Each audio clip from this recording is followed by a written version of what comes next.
Hoje, na verdade, é quinta, né?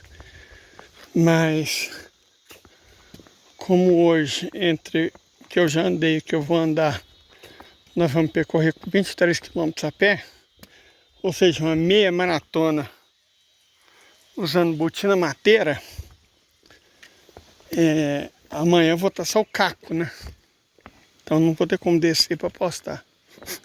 E no fim de semana eu não quero, sabe, é dos hóspedes, né? Talvez no domingo. Mas sábado é dos hóspedes, tal. Não gosto de aparecer não. Dá trabalho lá. Então, talvez domingo eu desça. Mas seja como for, eu preciso deixar vídeo gravado para o algoritmo do YouTube não me enforcar. Nós estávamos falando nos últimos vídeos dessa questão do fim dos estados artificiais. Nomeamos esses estados artificiais. Dos primeiros que vão deixar de existir, Ucrânia e Israel, até aqueles que quase certamente vão sumir com o tempo. Eritreia, Jordânia, Lituânia, Estônia, Letônia, Bielorrússia, Moldávia.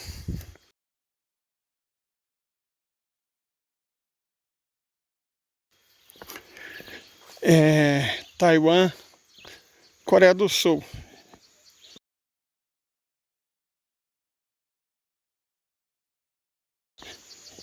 E provavelmente, num prazo médio a longo, Paquistão, Bangladesh, Sri Lanka.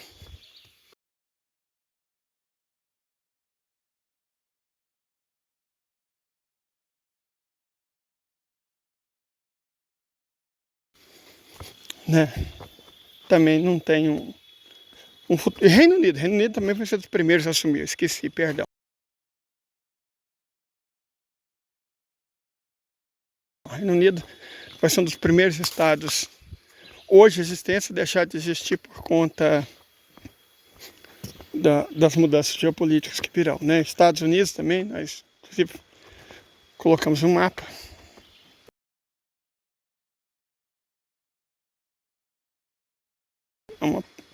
É uma ideia, não quer dizer, claro, que vai ficar assim, mas é uma chance, né? Que os Estados Unidos também deixem de existir.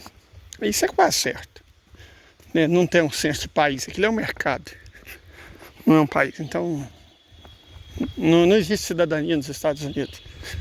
Os fatores de, digamos, centrífugos que levam à balcanização são muito maiores do que os fatores centrífugos que mantêm aquilo existindo, certo? E ainda mais uma situação em que, bom, houver a derrota militar e a ruína econômica.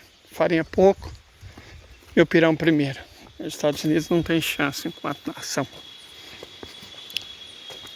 Mas eu gostaria de falar de estados que provavelmente vão crescer, vão aumentar de tamanho, incorporando novos territórios, né?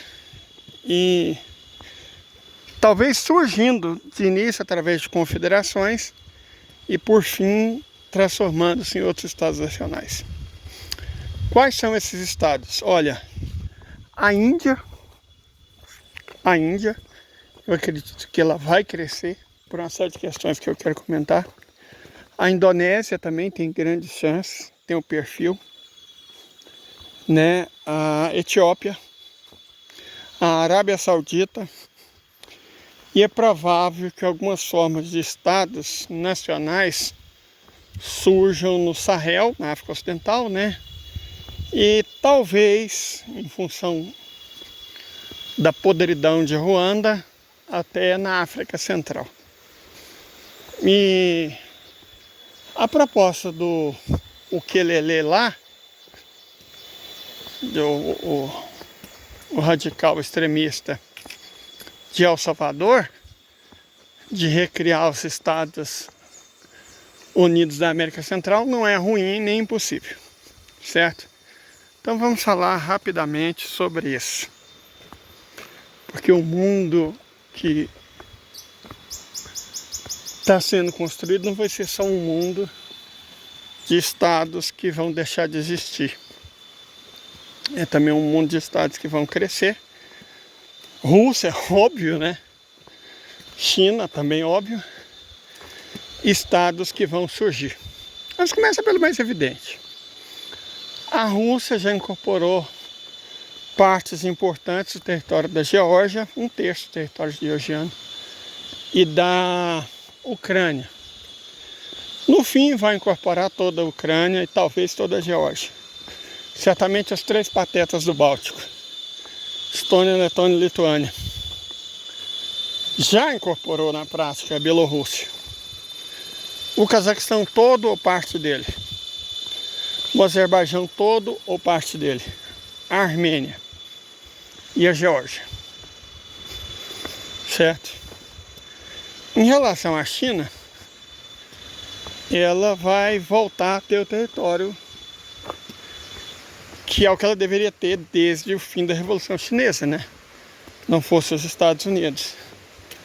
A província rebelde de Taiwan, certa e rapidamente vai ser incorporado, e acredito que de maneira pacífica, ao território chinês. No caso da Indonésia, embora, claro, os Estados Unidos, o Reino Unido sempre opere a partir do separatismo extremista religioso, estou falando de Banda Aceh e da Papua Ocidental, eu creio ser mais provável que ela, a Malásia, talvez até Brunei e Singapura se entendam e formem uma união malaia, certo?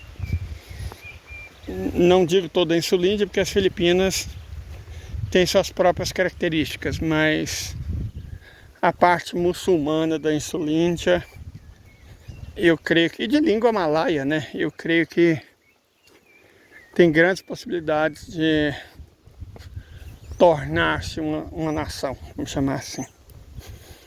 No caso da África Ocidental, as nações do Sahel, Níger, Tchad, Mali, Burkina Faso, talvez Senegal e Gâmbia, né? Talvez até Mauritânia, ninguém sabe. É um estado sahelino, negro e islâmico. Faz total sentido. É só se livrarem dos malditos, né, colonizadores, vocês sabem quais são. País supostamente da liberté, égalité, fraternité. E eu creio que essa é uma tendência natural. No caso da África Central, alguma coisa vai ter que ser feita com Ruanda. Porque não faz nenhum sentido resolver a questão israelense e Ruanda, que é um estado muito mais oneroso e asqueroso para a humanidade, continuar existindo. Na verdade, não tem conserto, não é questão de trocar de governo, de regime, não. Ruanda não tem mais condições morais de continuar existindo. E aí a entrada de Uganda nos BRICS pode ter surpreendido muita gente. Mas se vocês analisarem com calma, ela faz tanto sentido quanto a entrada da Etiópia, que é garantir no futuro a readequação das fronteiras, no caso da Etiópia, pela incorporação da Eritreia, certa e líquida, ou talvez até da Somalilândia. E no caso de Uganda, pela criação de uma espécie de federação ou confederação centro-africana envolvendo Ruanda, como eu disse, é um estado absolutamente, absurdamente imoral, Burundi e, no limite, até a Tanzânia, né, para ter saída por mar e ter um estado forte e viável na África Oriental.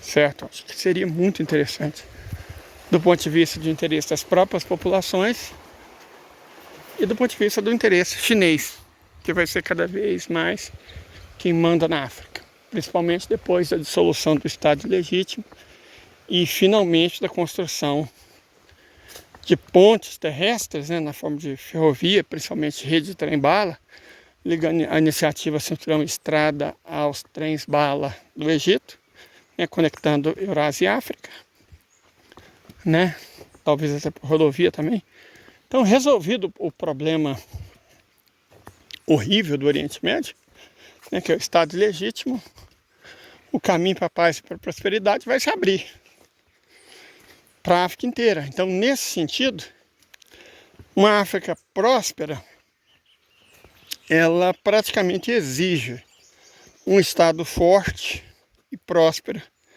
na África Oriental. E um que reunisse Tanzânia, Uganda, Ruanda e Burundi no mesmo país seria muito interessante. Mas muito mesmo, né? Porque é imperativo para a espécie humana se livrar de Ruanda e, claro, julgar os responsáveis pelo que eles estão fazendo com a República Democrática do Congo. Isso aí importa mais que o que acontece em Israel, sendo franco. Porque o número de vítimas de Ruanda é muito maior do que o número de vítimas do Estado de Israel. Então não pode passar impune, não pode passar batido, não pode fingir que não está acontecendo, não pode fingir que não aconteceu, não pode virar a página. Um acerto de contas tem que ser feito, certo? Então, é nesse sentido. E no caso da América Central, eu esqueço o nome lá do cidadão de El Salvador, né? Bukelele, negócio assim, Bukele, acho que é isso. Ele é um sujeito, cara, ali as definições de fascismo verdadeiro, esquece a bobagem do Humberto Eco, esquece aquela palhaçada das 10 ou 12 características, aquele é manual de burguesinho liberal, esquece aquela merda. Vamos pegar a definição de Dimitrov, que é a melhor definição de fascismo. O Bukele encaixa, né? Mas isso não quer dizer que a ideia dele de reunificar, porque já houve a América Central, seja ruim. Não, ela é boa. Quem sabe prospera. Não apostaria muito, mas sempre há chance, a gente nunca sabe, né? Então é sobre isso. Tenham uma ótima sexta-feira e até a próxima. Fui!